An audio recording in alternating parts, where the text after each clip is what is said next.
We're laborers together. I want to talk today and teach today concerning divine protection of God. Amen. Divine protection. And I want to start in the book of Daniel. And from there, after I read the story of the three Hebrew children, remember Shadrach, Meshach, and Abednego? We'll talk about those. If you're young here today and you haven't heard this story, you're in for a treat. And even though all of us know the story, it's still a good treat to hear again. Because it kind of shows you just how much the God we serve loves you and what He can and will do for you in a very dire situation, time of need. Because I don't know that it gets any dire and any more emergency than it did for these young men in this story. Because we were talking, excellent teaching this morning, but we were talking about how Paul knew he was going to, he would be delivered up to prison potentially, and maybe flogged and beaten. And if we read his story where he wrote about the shipwrecks often, deaths often, beaten, how many times he's been stoned, there's a chapter he tells that. And he gives a list, like a laundry list, of all of the hard times that Paul suffered. Come on. And if you look and read that chapter, you'll see that he kind of tells you why Paul said, in one situation where in the same place he's talking about that, he said, talking about being an apostle, a disciple, he said, I'm more. And that was kind of like some people, I had a college friend one time, he had a problem with that. He said, that sounds to me like Paul had an ego. I said, no, that's not what it was. It wasn't that he had an ego. He wasn't bragging, saying that I was better than the rest of the disciples. He was just a different calling than your basic disciple. Yeah, they all went out by twos when the Lord sent them, and they preached in every city they went in. And if the people wouldn't accept them when they were preaching, they dusted off their shoes when they left. But Paul went to lots of places, set up churches, and returned to make sure they were still working. Still, winning new souls to the Lord. That's a little bit different calling. And then we also got to, it's not an ego thing. It's not that Paul had an ego, but this was something that my college friend kind of couldn't get over. But if you look at it too, consider what Paul did. He wrote the most of the New Testament. If you take inventory of the New Testament, look at the books. Most of them were wrote by him. So he must be pretty important for God to have chosen him to be the one that brought most of the gospel to the Gentiles. See, most of the other disciples, if we want to number them and call them out, we know that most of them were called for the Jewish people. And they did, in the book of Acts, they did talk. Some certain ones, Philip and others, did minister to the Gentiles. But Paul even acknowledged that he was a minister to the Gentiles. He said he was. So that's where we begin to realize it wasn't an ego thing. It's just his calling. It's what he was for. He was called out to preach the message, the gospel of salvation to the Gentiles. That wasn't an easy thing to do back in those days. We talked earlier in the Bible study how that, when Paul went into a Greek temple where they worshiped idols, and they sat around, people talk about, any new thing, the Bible said. They just love to sit around and talk about new stuff all the time. They said that's what they do, just hang around, talk about new stuff all the time. And Paul came in and he saw an idol that was dedicated to the unknown God. Didn't have a name, but they had dedication for, to make sure they didn't want to leave none out. Because back in the pagan days, they worshiped every god under the sun, and some in the ocean. Wherever they could find something to make a god out of, they did. But they had one particular god that they referred to as the unknown God. And when Paul came amongst them in the temple, the Greek temple, he said, the one description, the inscription you have to an idol that says, or a description that says to the unknown God, he said, he I come to declare unto you.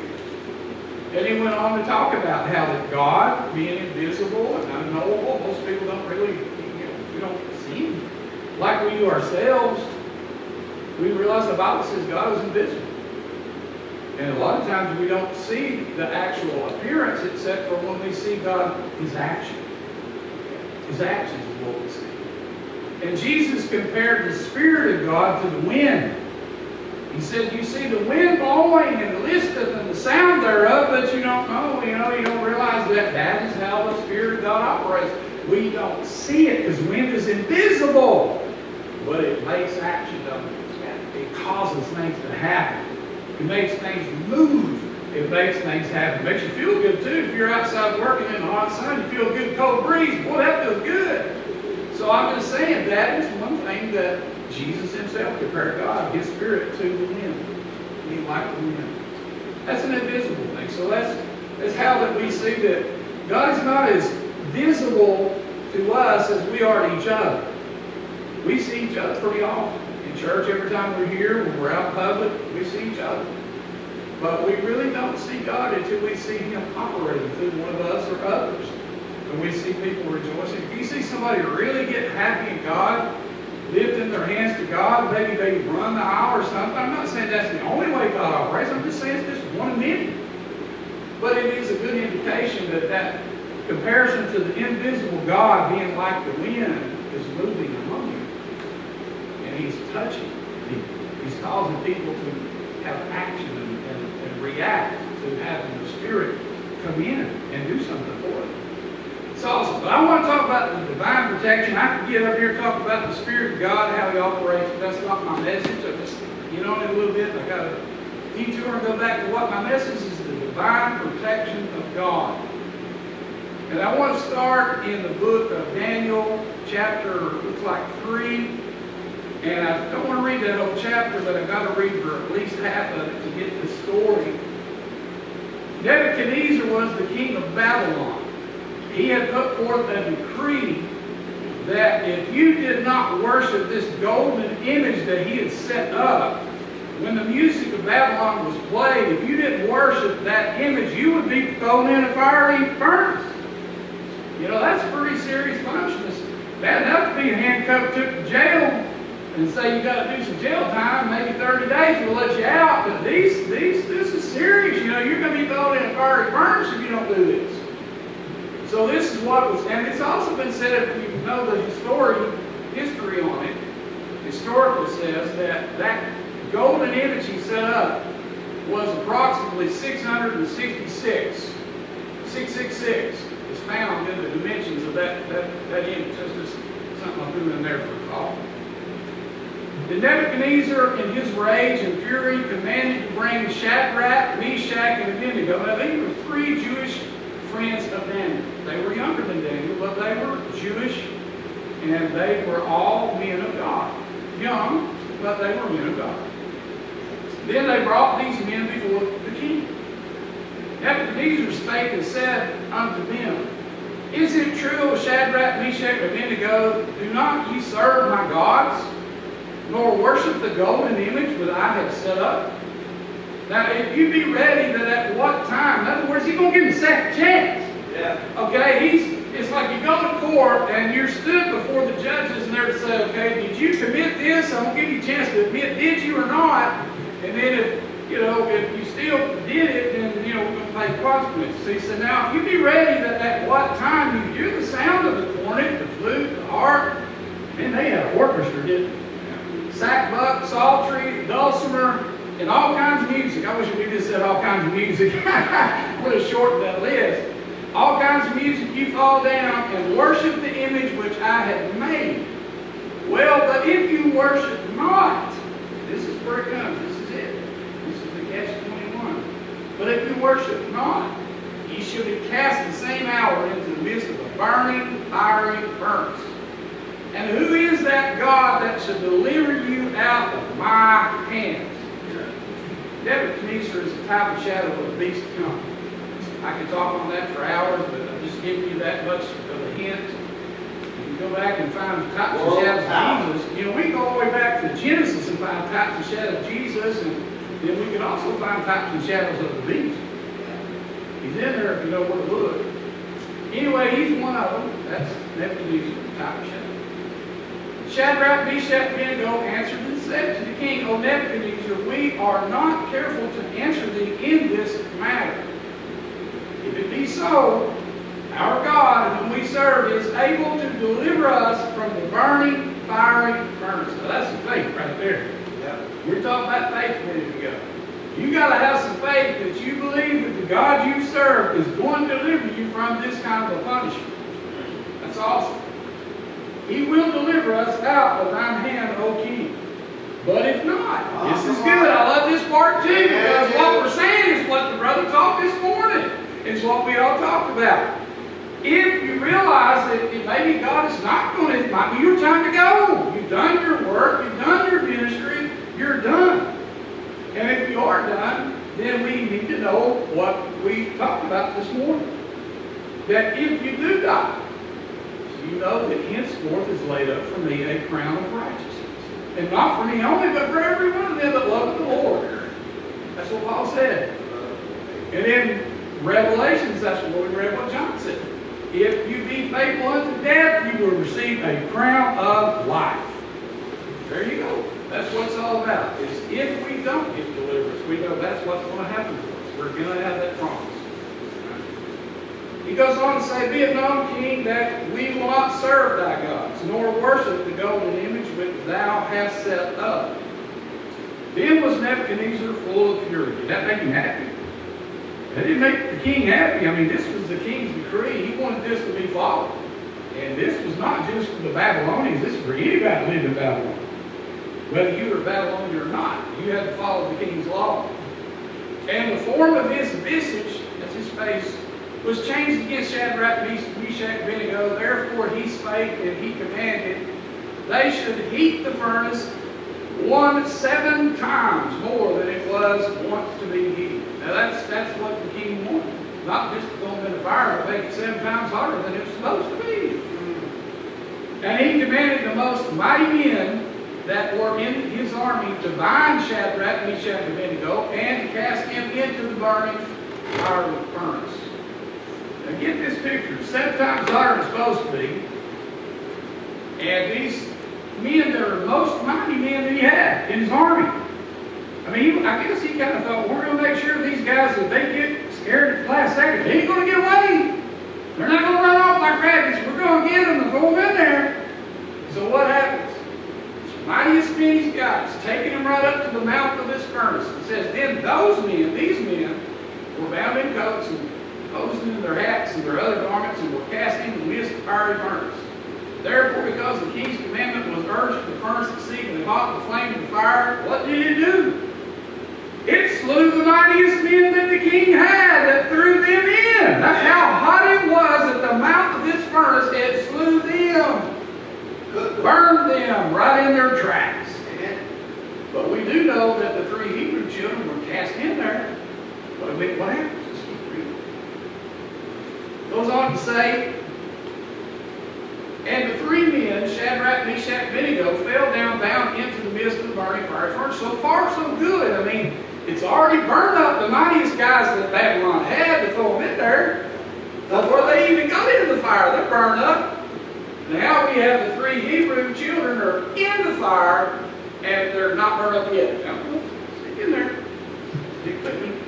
Then Nebuchadnezzar the king was astonished, and rose up in haste, and spake and said unto his counselors, did not we cast 3 men bound into the midst of this fire? They answered and said unto the king, true, O king. He answered and said, lo, I see 4 men loose. Wow. They only threw 3 in. And the other guys got burned up in the mouth of the furnace, so there's a 4th man in there. Walking in the midst of the fire. They have no hurt. And the form of the 4th is like who? The Son of God. The Son of God. So we know that if we go back and run reference on Son of God, you can find that Jesus often is called the Son of God. New Testament, all through the New Testament is called the Son of God. But if you run reference in the Old Testament, you'll find a few places he's called the Son of God back there too. Verse 26, then Nebuchadnezzar came near to the mouth of the burning fiery furnace, and spake and said, Shadrach, Meshach, and Abednego, ye servants of the Most High God. Now he knows who the real true God is, don't he? Because his own men just got scorched, and they didn't get thrown in. But now he sees the ones he did throw in are not harmed. Divine protection of God. And he says, Ye servants of the Most High God, come forth and come hither. Then Shadrach, Meshach, and Abednego came forth of the midst of the fire, and the princes and governors and captains and kings and counselors, and that seems like everybody, was all there witnessing this. Being gathered together saw these men upon whose bodies the fire had no power, nor was the hair of their head singed. Have you ever been burned before? A slight minor burn or even a serious burn. You ever notice that one thing about getting burned is the smell of hair burning? It stinks. It's a distinctive smell if you burn hair. The Bible says there was no smell of hair on these gentlemen when they were brought out. Ain't that amazing? Wow. Oh, I feel the Lord when you just think about this. And he says, neither were their coats changed, nor the smell of fire had passed on. That's another thing about fire. You get around a big brush fire, all that smoke, you go home when you're done, don't you smell like that smoke you just been around? Gets all over your clothes. You got to take them to the laundromat if you won't be able to wear them again, because they stink. But here the Bible says not even the smell of smoke was on their clothes, and their hair wasn't singed. Now folks, that's the divine protection of God. Now, if you can show me another example that is better than this of what the divine protection of God is, please show me, because I've never seen it before. This is probably the best example in the whole Bible of the divine protection of God.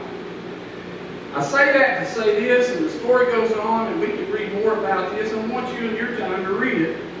But it's an awesome story, just finding out, more about it. And then pretty much after this chapter, we get back to Daniel talking about his visions and dreams again. So we only got a couple of places where you get to hear about the 3 Hebrew children, and that's it. But it's an awesome story. You might not get to hear it in the whole chapter, the whole book of Daniel, but you do hear a little bit. And it is an awesome story. But it sets forth the pattern of what is divine protection of God. And I think the definition was really given. Let's go back and look at that again, verse 27. It's so important. We need to look at the type of protection that comes with it. It says, upon whose bodies, all 3 of them, the fire had no power, nor was the hair of their head singed, neither was their coats changed, nor the smell of fire or smoke had passed on them. So that's kind of the definition of divine protection of God in this circumstance. Now that don't apply to every circumstance. I mean, you can think about other things. I'm going to give you some examples of numero uno here, but not for a few minutes. But I'm just going to tell you that not every situation is going to fit these different explanations. But the main thing it says, no harm. He said, upon whose bodies the fire had no power. They were not harmed at all. They were just as healthy coming out of the fire as they were going into it. We can say that, right? Yeah. Because they didn't have anything go harm to them, so just as healthy coming out as they were going in. Now Jesus made a declaration in his writings, his sayings. It's actually the disciples' writings, but it's Jesus' saying. Jesus said, nothing by any means shall harm you. And he goes on that place, said, you'll tread on scorpions and serpents. It might have been the same prophecy, but he did say, nothing by any means shall harm you. So that's kind of really bringing it down to how does divine protection of God, not just in a situation like this, where you've got this horribly hot furnace, but other situations, like maybe a car crash, or maybe there's not fire involved, but just a head-on collision where you might go through the windshield, but that ball blowing up the car, maybe not. But I can tell you, if you go through the windshield of the car, it don't matter if it blows up or not, you probably ain't going to survive that. But I'm going to give you an example of a few in my life. And maybe some of you experienced some things similar.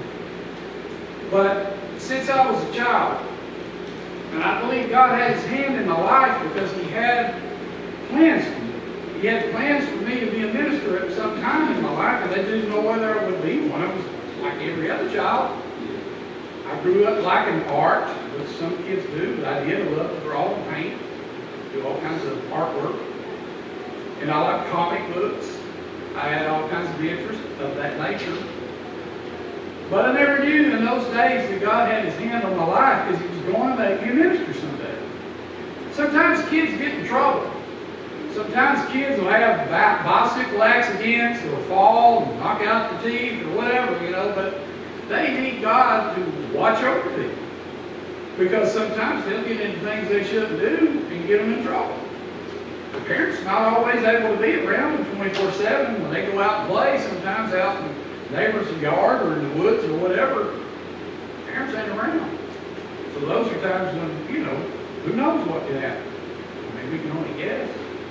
But that's when God is around. He's definitely around in times when you probably would not think. You would think, well, I've got to keep my kids all the time around me. There's no way they're going to be protected from harm. Well, yeah, you should try your best to do so. But there are times they're going to be out there. They're going to be doing things that you can't keep eye on. So you got to hope God's got his hand on them. Because he sure did me throughout my life. I'll give you examples. Starting from the early all the way up to this moment. Because I'm 60 years old, but going way back before I could even get into the teens. There was a time that we took a camping trip. I don't even remember how old I was then. I barely remember the trip. But we took a camping trip, and it was down in the Tennessee area on a river. I don't even remember the name of the river. But we were near the river. We had a little camper on the back of the pickup, and a couple others were with us. And that's always, you think of that as just a good fun time together with friends and family. And you don't think about nobody getting hurt. But they can. Things can happen. When you're out in the woods, you never know.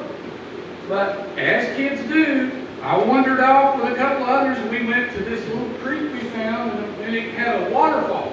It went up about 10 feet. And I got the bright idea, I wanted to climb up the side of that waterfall. I wanted to climb from where I was at and get up there about 10 feet up there where it's coming from. I was curious, where's all this water coming from? It's not a good thing for a kid to do. So I tried to climb up this waterfall, and the next thing I know, by the time I barely made it to the top, I slipped. The slippery rocks. Things that, God didn't really make us with frog hands and stuff that we could stick to stuff, If the surface is slick, and you're just a kid, you shouldn't be in there in the first place. That's not nothing either an adult would probably attempt it. But I did. Climbed up this 10-foot waterfall and slipped. Fell straight backwards, bam, on my shoulders and head. I don't know how long I was knocked out because I just don't remember all of it. But when I got up, I was seeing spider webs and everything else at my side. It was weird. It's like a concussion type thing, I guess. Maybe the first one I ever got. Because when I played football in high school and college, I got lots more concussions after that. But when I got up, and I felt sick. I felt real bad. And I went on and walked back to the camp and just told Mom, I said, I don't feel good. I don't remember if I even told her what happened because I was so afraid Dad would give me a whipping. Because back in those days, if you did anything that Mom and Dad didn't like, you could whip it. I don't know how it is nowadays, and I think most of the courts and the kids now know, some of them do, they'll say, if you whip me, I'll take you to the court. They threaten, that he punishment or whatever unusual punishment if you try to whip it. But I was raised as the Bible says, to use a rod of correction on a child who's out of order. And they did. They did. At times when I needed it, I got whipped. Not with a switch, but my dad's belt. But I guess possibly, as far back as I can remember, I did not want to get that belt. So I didn't tell them what happened. I just said I was sick. I said, oh no, I feel sick. So I was 2 or 3 days on a camping trip, and I was just saying I'm sick. And eventually, we left and went home. That was the first time that I had a near death. I call it NDS, near death situation. Because anybody that falls that far, as young as I was, on the back and shoulder, could be killed. Against rocks. You could be killed. What Brother Ben said the other day, that to him, that was an NDS, because you could be killed. I'll fast forward a little bit to one similar to Brother Nancy's. I want to just go back and forth a little bit. When I was working on the property at home, and I had set up some, what you call tobacco stakes. I don't know if any of you ever worked in tobacco or anything like that, where you know those little sharp stakes they put in the ground, and but I didn't do a lot of tobacco work. I just knew where to get the tobacco sticks. When I needed one, I knew where to go get them. So I got some, and I had them, and I drove them in the ground, and I used them to put a hazard flag, like stripping, to keep people from going in a certain area where I was doing some work. And it was really not so much for others, but it really should have been for me. Because even though I put the hazard strip up on the tobacco sticks, I didn't pay attention to my own warnings. Because I come back there one day, and I was needing to get a gas can for the lawnmower, and I had on a pair of flip-flops. It was early in the morning. And in the morning dew gets on the grass sometimes, you know? Makes it slick. And when you're wearing flip-flops, it's even slicker. So I go back there and I get this gas can, and I'm a full-grown man now. I'm not the little guy that can't hardly remember the camera trip. Full-grown man. So I'm carrying this gas can, not thinking too much about. I've seen the stripping of the stakes and trying to, walk this kind of line so because it's right at the edge of the hill where if you go too far, you can just fall off there. It wasn't that steep, anyways. Something you have to watch. And I'm watching them, trying not to get too close, and all of a sudden, my flip-flops and the wet morning dew took me for a ride. Like a banana peel thing. And when I go like that, body's all going this way, guess what happens? One of those tobacco sticks I land on impales me with about a 2-inch puncture in the arm. And when I got up, I thought it was okay. I got up and I had to literally get that thing out of it, like being stabbed in a battle or something. Got a spear. But that's probably, I don't know if I should have left it in there or not, but when I pulled it out, I started bleeding like a water hose. You use water hose before, how much water comes out, that's how much blood was coming out of my underarm. I've had training in CPR and how to stop bleedings, Red Cross training. Actually saved my mother's life about 3 times at home while I was staying with her using that training. But one of the things they say, when you get an injury in a place you can't put a tourniquet, you know what a tourniquet is? That's when you wrap something around to stop the bleeding. You usually put a stick or something to make it tighter. It's whatever you can find, because if you get injured out in the middle of nowhere, you ain't got the luxury going to Lowe's and getting what you need. You got to use what you got and make it work. And so I made it work.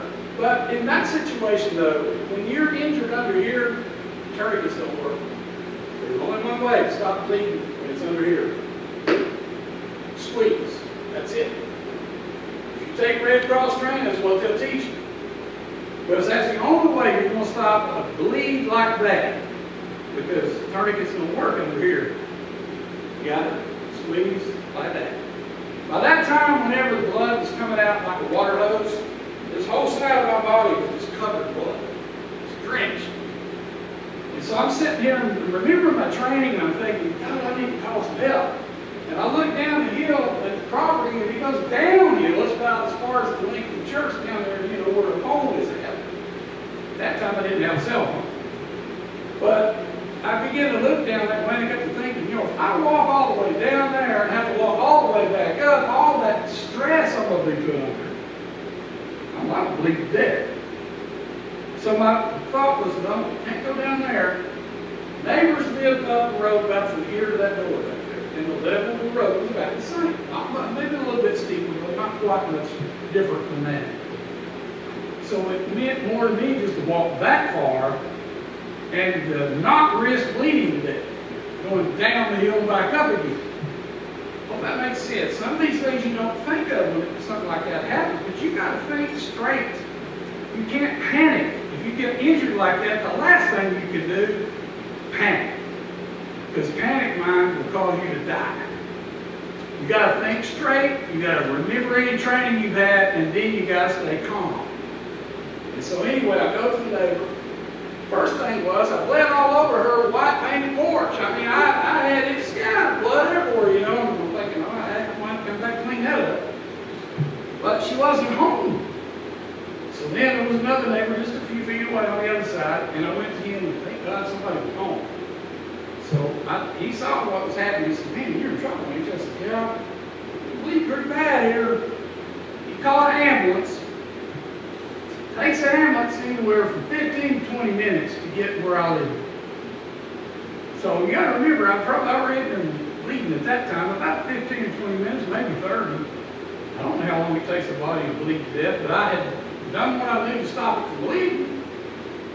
And so when the ambulance did arrive, and they said, we need to put you on some, pick up the blood there, the people, you know, put you in a cot, lay in back, take you to the hospital. At that particular time, when he was looking at me, one of the technicians looking at me, I raised my arm, it wasn't bleeding. Now, either I was bled to death and sitting there looking at him like a, you know, bloodless zombie, or God stopped the bleeding because it wasn't bleeding no more. But now I did not say, okay, I'll just go home, I'm not bleeding no more, because I had a serious injury here, a 2-3 inch gash up in my arm that cut a vein. And I said, I better go to the doctor. So I got in the ambulance with them, they gave me the blood they gave me. But to make that long story short, I look at that situation and think it's probably the most close to dying I ever came. That's certainly the NDS, near-death situation, because I never came close to dying as much as that time. But I got another one that might rival that.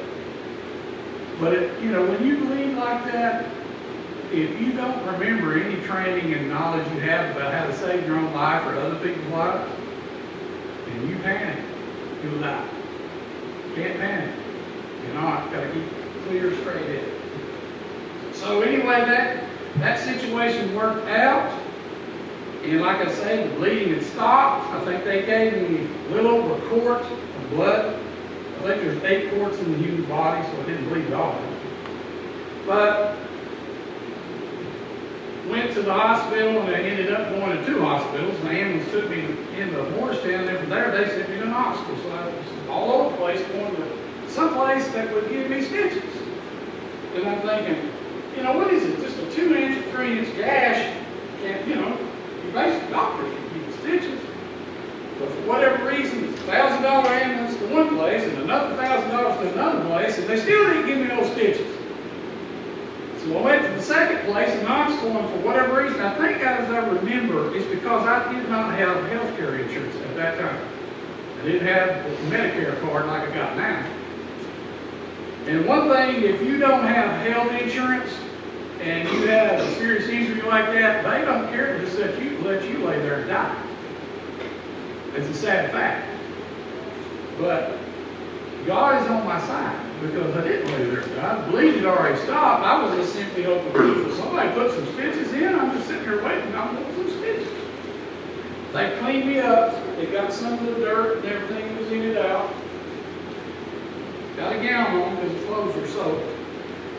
And by that time, they'd already got in touch with my mother, and she was coming down, and she finally, she knew where it was. It took her a little while to get there, but she made it by the time I was in the back room, in a gown, still waiting on stitches. Was this before or after the fire? I'm on another story now. Okay. I've got several life stories. I'm showing examples of divine protection. And they're not all like the fiery furnace. God's divine protection is simply as Jesus defined it. Nothing by any means shall harm you. Amen. Whether it be fire, water, wind, hurricanes, I don't care what it is, nothing by any means shall harm you. That's Jesus' definition, not mine. God. And when he says nothing, I believe that means everything that would potentially harm you will not. No weapon form. Well, that's even, you know, man-made things, like guns and arrows. And of course, that thing I fell on, that was man-made, that tobacco stick that cut me. Because that's what we were talking about. But at the doctor, waiting on stitches, just to make that longer story short, I never got them. Because I didn't have insurance. And they sent me home, and the whole time, I healed up without stitches. A gash about that long out of my arm without stitches. I don't recommend that to anybody. If you ever get a cut that big, go get stitches if you can get them. But don't just go home and think but they sent me home without them. I didn't have a whole lot of choice, but I did put a whole lot of salves and alcohol, things like that. You need to know how to treat yourself. If you're injured, always put things on there that help you heal up. But all of that story goes to show, probably as close to death as I've ever been, but I'm still here to talk about it. I'm still here to witness that God has divine protection for His people. And that nothing by any means shall harm you. Yes, I got hurt that day, but didn't die. I didn't bleed to death, and I didn't get stitches, and I didn't get gangrene from those stitches. It healed on its own, just like God would do. That's only one story. That's one. Another time on the property, and this was just a year or so after that, I had a backhoe. I was working on building a road across my property. I don't know if you know much about backhoes, but there's different brands, certainly a lot of different brands out there, but if I was to be a seller for backhoes, I would tell people, do not use a termite brand backhoe. Anybody know what a termite is? Eastwood. No, I'm talking about the brand termite. It's a little tiny yellow backhoe. It has a wheelbase and got no wider than your basic farm tractor. And when you get a tractor that small, or a machine that small, on a hill, it will fall over. It has a tendency to fall sideways. So that's the reason I say, if I was a salesman for backhoe, I would tell anybody, don't use a termite backhoe. But I used a almond brand, which was a darker, like Clemson orange color, about 3 foot wider base than that one had, and they're a whole lot harder to flip over. If you're on the hillside or something, it ain't gonna flip as easy as that other one. But anyway, when I was using the termite brand, and I got it where I was building a road, and it was in the area where my grandfather, he suggested, he has this old path that went down in the woods, and he said, you could probably build a road there. Well, I looked at it and I thought, it's not wide enough, it's too much dynamite and everything else to make it wider, and I just didn't really gut. Because he said I could, I thought I'd try it. And so I get this thing in there, it rained the night before, and it was really slick and muddy. And I couldn't get it, I got it in a certain place where it started spinning. And then I got the chain up, I chained it around the stump, and I thought, well, I'm going to try to get it out of here and determine to get out of this mess. Here's what happened. You know what the seesaw effect is? You know how a seesaw goes up and down, or it can go that way and way? Teeter-totter, Teeter-totter. If you get a machine fully extended with a chain, it will lift that machine off the ground. Then you have the seesaw effect, which is either that way or that way. In this case, it was that way. And I was on it at the time when it did that way. And the only thing that probably spared me from certain death is there was a silver trailer right over here that had not yet been moved yet. The intention was to eventually move that, but I hadn't gone around that part. I was waiting down the road to do that. When the road built first, we're moving that trailer. So it teeters this way, and the bar that goes across the backhoe, and somehow when I'm over here, I didn't have my seatbelt on, shouldn't have, I didn't. Got me. That bar, right here, put me against the trailer. I heard crushing, crunching, and I thought, I'm dead. Well, this is it, I'm dead. I thought that was my skull crushing. But what it was is my skull making a dent in the metal of that silver trailer. But I'm still hanging there because I'm thinking, well, God, I'm going to be here until I die, I'm stuck. All I can tell you is his angels came and lifted it and let me out.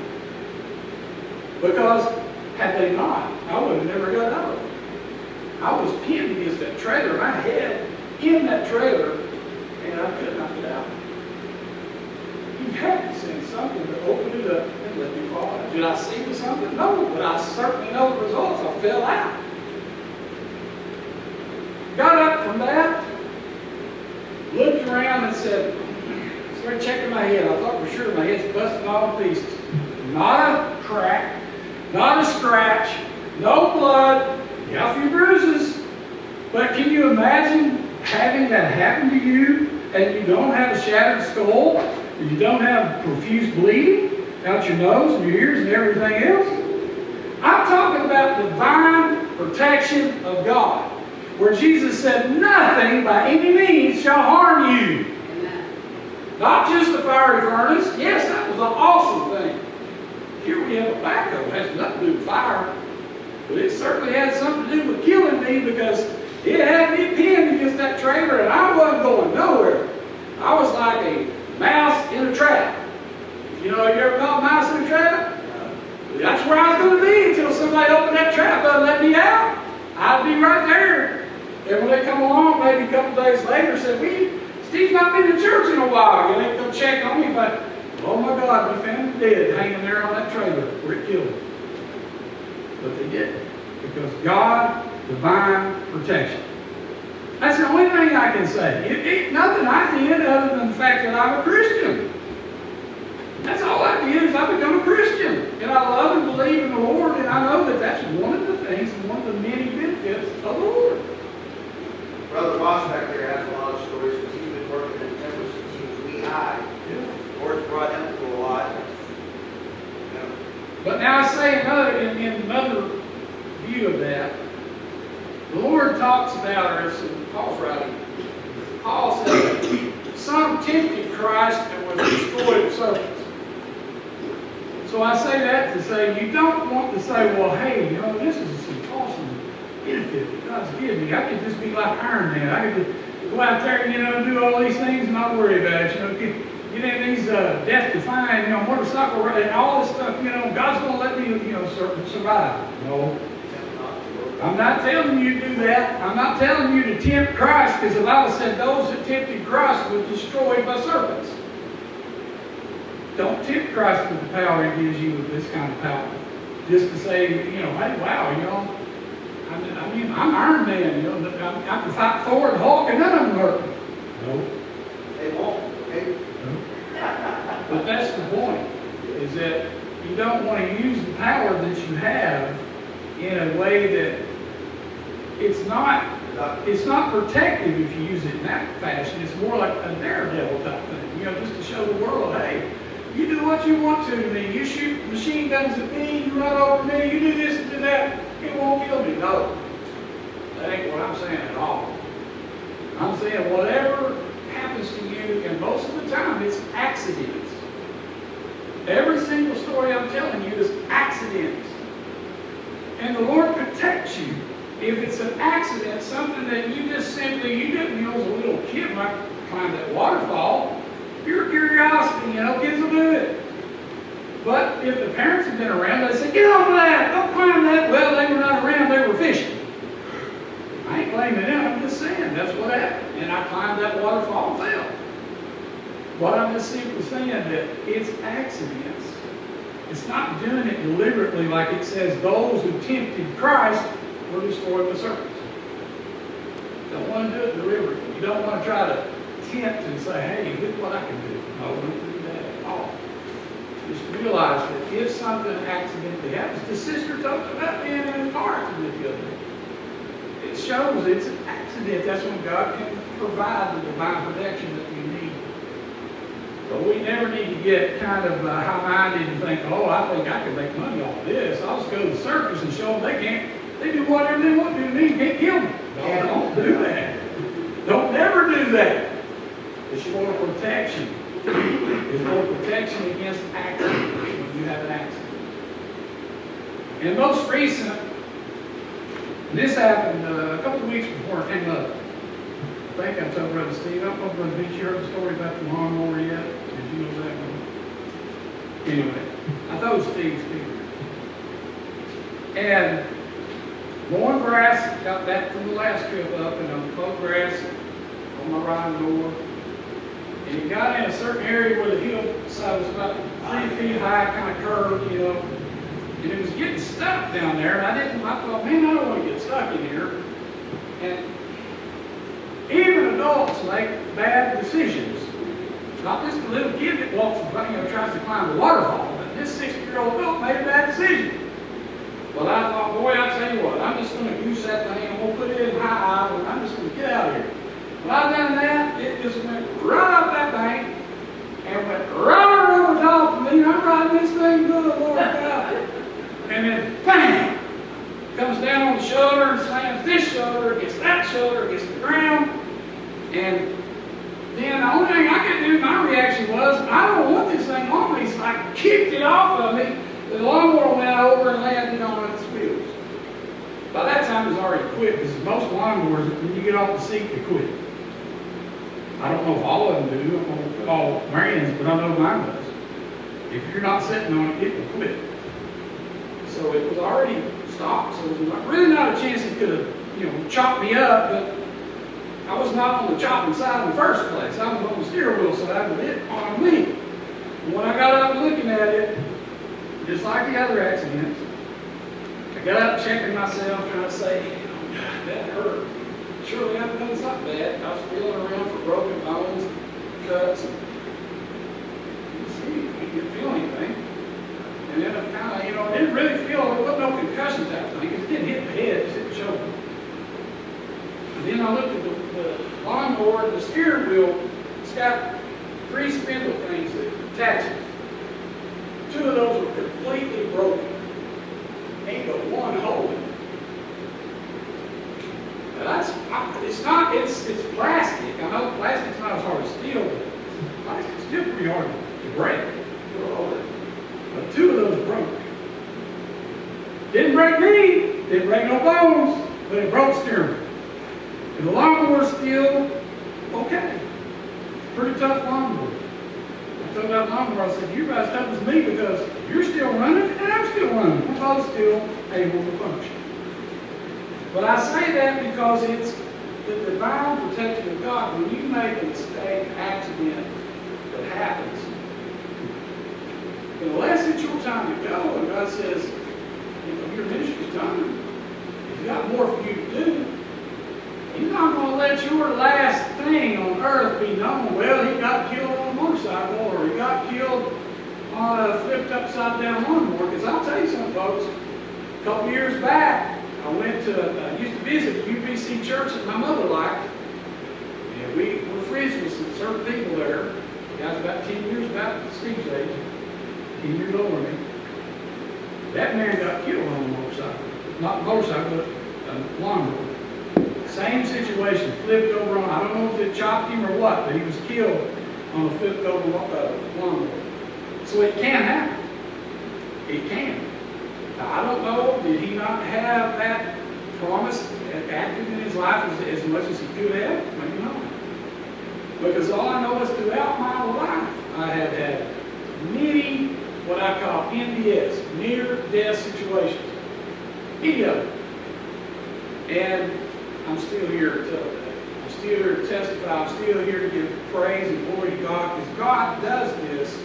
Ain't nothing I've done. I'm not invincible. I'm not Iron Man or any of that. It's just that God protected me in those accidents when I couldn't protect myself. What could I do with a lawnmower flipping over on me? Nothing I could do there except kick the thing off of it that had already landed on me. The damage really could have already been done. But it didn't. I don't recall any bruises. I don't have any broken bones. But I was certainly shaken up from it. I don't recommend that anybody try it just to see what it feels like, because I don't want to repeat that. Don't want to have that lawnmower fall over on me again. Neither do I want a backhoe to hit me and pin me up against a trailer either. No. Those are not things that I would definitely ever say I'd like to repeat. But what I would say is, when an accident like that happens, as Christians, Jesus said, nothing by any means shall harm you. He said, you'll tread on scorpions and serpents in that same passage. And he said, nothing by any means shall harm you. Now, some people say, well, are you saying that means you can go out and pick up a snake? I'm saying no. But Paul picked one up. He didn't know that snake was in the bundle of sticks. It latched on him. He picked up a bunch of sticks to put on the campfire and got bit by a deadly snake. Did you know that snake was in the bundle? No. Because what we look at again, it comes back to an accident. The biting of that snake was an accident. Because Paul didn't know what was in there. He didn't deliberately pick it up just to say, well, let me show you what I can do. No, I didn't know it. You or I could make that same mistake. We could be doing something, a brush fire or something, put a bunch of brush on the fire. Next time you know, a big old handful, we just threw in there, had a big snake. Lights. But just like for Paul, it didn't kill him. And it amazed the people around him that he didn't die. They knew that was a deadly snake, and they said, he's still standing, he ain't dead. And I think if it's the same passage, they even compared, they thought he was a god. Because that's what some people, the people that don't understand the divine protection of God in accidents like this, they don't understand that. If they see it, if they witness it like they did with Paul, their understanding being what it is, they just automatically think, somebody can do that, he's got to be a god. You know, he's got to be like Hercules or any of these others that they believe in. He ain't got nothing to do with that at all. It's just the fact that we serve a true and living God. And that true and living God can give you divine protection so that nothing by any means can harm you in times of accident. And that's where I go a little further. Because as I've read all the cases I can read, even with the 3 Hebrew boys, did they all 3 deliberately say, let's run in there and see what we can do? They didn't, did they? They were thrown in there against their will. They didn't want to do it. They didn't want to go. They didn't want to prove what they could do. They were thrown in there. And in a sense, that's like an accident. Because something that happens against your will, something you really don't want to do. And that's really the way an accident is. The car accident that Sis talked about, and Vince's accident that he had, and the ones I've been talking about, these are things that they just accidentally happened. We didn't really say, hey, I want to try this to see whether I can survive it. No. No, that's not it at all. As I said, and I'll continue saying, don't tempt Christ, because he said, those that tempted Christ will destroy the servants. So no one did. Always realize that this protection is for your protection in a time of accident. We've been talking about it, many of us.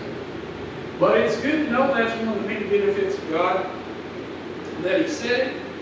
And I guess one of the few that I've never had to deal with is the one where he says, no weapon formed against you may prosper. Except for maybe the tobacco stick, if that would be considered a weapon. It looks like a spear.